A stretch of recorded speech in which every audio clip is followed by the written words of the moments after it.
As the country continues to struggle with unemployment, House Republicans and some Democratic supporters say the Keystone XL oil pipeline might be at least one solution. Joining us from my hometown of Houston to talk about that and more is Republican Texas Congressman Pete Olson, a member of the Committee on Energy and Commerce. Congressman Olson, welcome to Washington Watch. You and other Greetings from the energy capital of the world. House Republicans see the Keystone Pipeline as a solution or one of the solutions to the nation's unemployment problem. How is that the case? Well, Roland, quite simply, that pipeline, if built as planned, will create 20,000 new American jobs.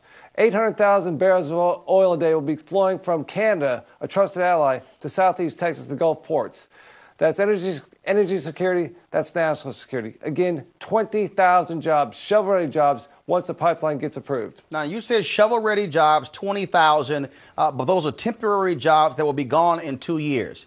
Yet, House Republicans were adamantly against the president's construction plan that could have been immediate jobs in terms of rebuilding schools and bridges. And so please explain how rebuilding the country in terms of our infrastructure was bad. It was a bad idea, but this is a good idea.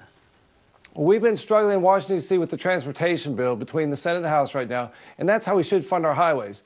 But our biggest problem right now, one of the biggest challenges our country faces in the future, is our dependence upon Middle Eastern sources of energy.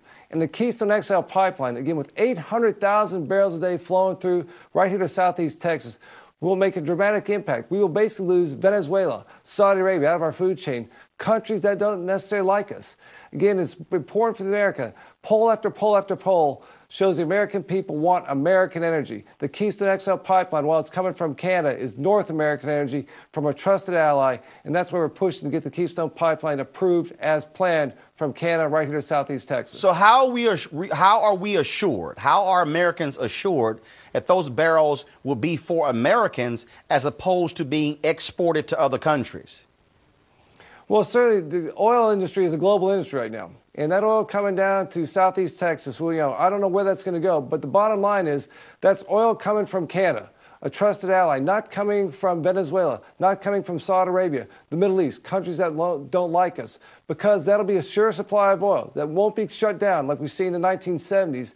The markets will react favorably. Prices will go down. Gasoline prices, that's why we're pushing this so hard. The gasoline prices have been their highest under this president's administration, doubled since President Obama's been in office. That hits every family, every small business in their pocketbooks. By pushing the Keystone XL pipeline, we're trying to alleviate those cost increases and do what's best for the American people. That's North American energy. But Congressman, you just said, I don't know where it's going. And so if you're making the argument that we can produce 800 barrels of oil that can reduce our dependence upon Middle Eastern oil, if those 800,000 barrels of oil are not going to then be used by Americans, then we are still going to be dependent upon Middle Eastern oil, correct? The prices will go down dramatically because of that oil pipeline flowing here to Southeast Texas. The bottom line is that provides certainty in the market. That's what doesn't exist right now. We're basically dependent upon Middle Eastern sources of energy. Right now, we've got a problem in Iran that they're threatening to shut down the Strait of Hormuz. That ends with approval of the Keystone XL pipeline, with it getting built. That's why I'm pushing so hard. That's my #1 goal on the Energy and Commerce Committee for the rest of this Congress. Now, you talked about the importance of these jobs and the oil. What about the environment? Environmentalists have been saying that this could cause significant damage to the country. So what assurances are there? Should we not be concerned about the environment? Should we not be concerned when it comes to Americans who could be affected negatively by this oil? We should absolutely be concerned about our environment. And I guarantee you the Keystone XL pipeline, it is designed to be the safest pipeline in the world. It's going to be put deeper than most pipelines have been. That eliminates the real problem with pipelines is people on the surface penetrating the pipeline and having some sort of blowout. It'll be designed deeper. It's going across this aquifer, but I don't think you probably see it here, but here's a couple of numbers for you.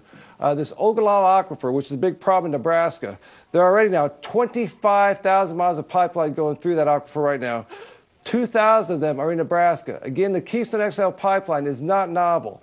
It's the safest pipeline in the world's history, and we need to get this thing built as quickly as possible and create 20,000 American jobs, reduce our dependence upon Middle Eastern sources of energy. All right, Congressman Olson, I certainly appreciate it. Look forward to having you back on Washington Watch. Thanks a bunch.